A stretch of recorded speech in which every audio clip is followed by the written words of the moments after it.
the dawn of man, rafts which led to boats have transported the human race to unbelievably incredible places.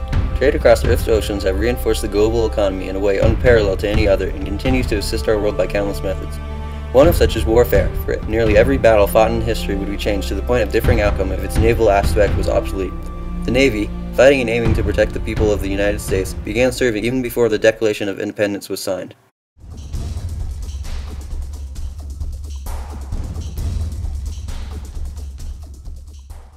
On June 12, 1775, the Rhode Island General Assembly met at East Greenwich to address a pressing issue in the area.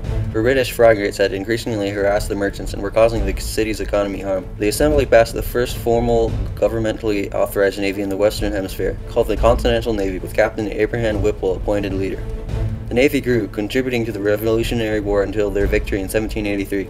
And by 1785, the Continental Navy was disbanded, and the remaining ships were unfortunately sold to pay off the immense war debt in which the United States owed. The new nation, despite the triumphant freedom, lacked money also because of less foreign interests. Furthermore, the sailors and merchants no longer had protection from notorious pirates, and the threat was severely intensified when the end of a blockade of the Strait of Gibraltar sent pirates hostile to the United States free. Most prominent were the Barbary pirates. In the short period, the ruthless thieves captured 11 American ships and more than 100 seamen. And to fight back, Congress approved the Naval Act of 1794, authorizing the building of 6 frigates, 4 of which had 44 guns, while the other 2 had 36 guns. Frigates, or warships built for speed and maneuverability, were made with 3 masts and used for patrolling and escorting, not for fighting on the line of battle. They also contained carriage-mounted guns on a single or double deck. Famous ships ordered by Congress were to be named USS United States, USS President, USS Constellation, USS Chesapeake, USS Congress, and USS Constitution. The USS Constitution, launched in 1794, was the most renowned of the 6 and nicknamed Old Ironsides. When enemy soldiers discovered in horror that cannonballs literally bounced off the ship's hull, several vessels would continue to fight in the momentous War of 1812.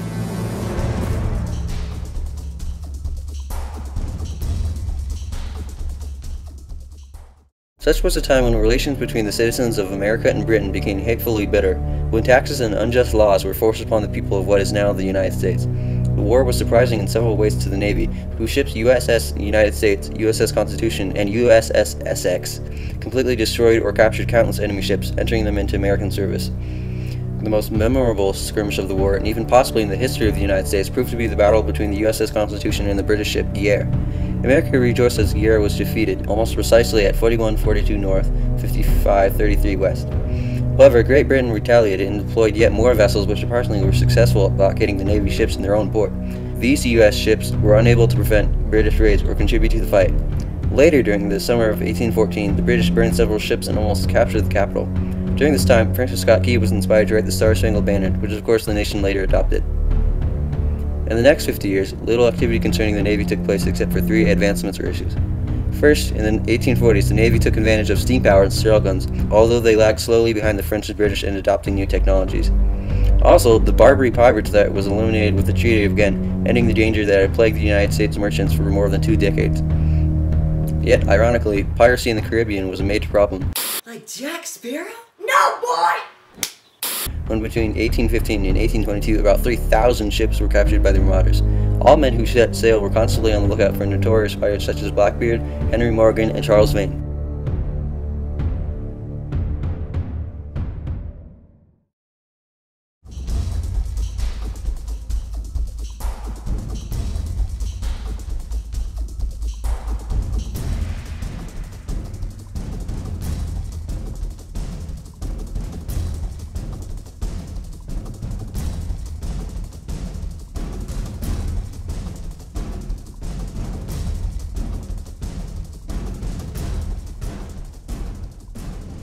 During the 4 years in which brother fought brother and the Union North battled the Confederate South over the pressing issue of slavery, a design for a ship emerged that would become the standard for all naval warships to come.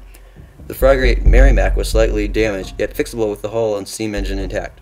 Stephen Malloy conjured the brilliant idea of armoring the upper sides with armored plating, thus immensely strengthening the vessel. Later, John Ericsson expanded his idea, and when funding ensued, the ironclad was invented. These steam-propelled warships were protected by iron or steel armor plates and were developed due to the vulnerability of wooden ships to the explosive shells.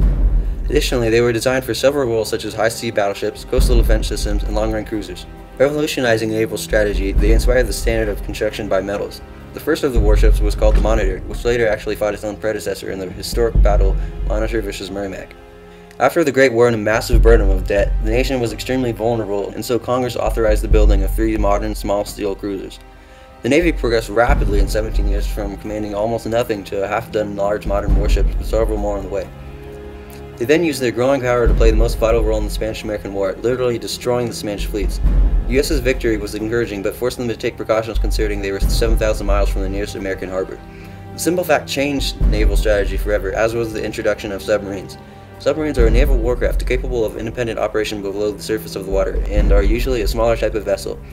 They were widely used in World War I and follow out their duties stealthily, which include attacking enemy ships or submarines, protecting aircraft carriers, and transporting